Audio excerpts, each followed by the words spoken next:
Bro చెప్తున్నా కదా heroine ఎట్లుందంటే ఆహా ఆహా ఆహా ఆహా నిజంగా మ్యూజిక్ చెప్పాలంటే ఇప్పుడు మనకి ఇండియాలో బాహుబలి జెండా ఎగరేసింది.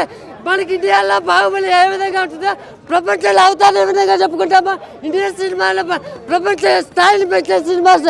అబ్బా అబ్బా అబ్బా అబ్బా అబ్బా రెండు కాళ్ళు సరిపోవట్లేదు, అలా ఉంది మూవీ. ఫస్ట్ హాఫ్ అయితే అసలు చెప్పాలంటే మాటలు రావట్లేదు. ఫస్ట్ హాఫ్ అయితే వేరే లెవెల్ యాక్టింగ్. అయితే దేశానికి ఏదైనా చేయాలన్న సినిమాలు ఎక్కువ నాకు చూడడం ఇష్టం అనమాట.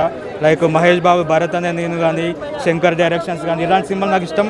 ఈ నాకు ఎందుకో కాంతారా సినిమా చాలా బాగా నచ్చింది. లాస్ట్ వారం రోజుల నుంచి కాంతారా అని అసలు నిన్న టికెట్లు రిలీజ్ కాకపోయినా ఇప్పుడు రిలీజ్ వెయిట్ చేసి మరి బుక్ చేసి మరి చూసాను అనమాట. దేవుడిని బాగా చూపించారు. అండ్ విఎఫ్ఎక్స్ రేంజ్ విఎఫ్ఎక్స్ నాకు తెలిసి చాలా చాలా బాగుంది. ఇండియాలో కొంచెం వన్ ఆఫ్ ది బెస్ట్. మిగిలిందంతా అంటే క్యారెక్టర్స్ పరంగా ఓల్డ్ క్యారెక్టర్సే ఉన్నాయి. వాళ్ళని డిఫరెంట్గా యూజ్ చేసుకున్నారు అందరినీ. బాగుంది, చాలా బాగుంది మూవీ.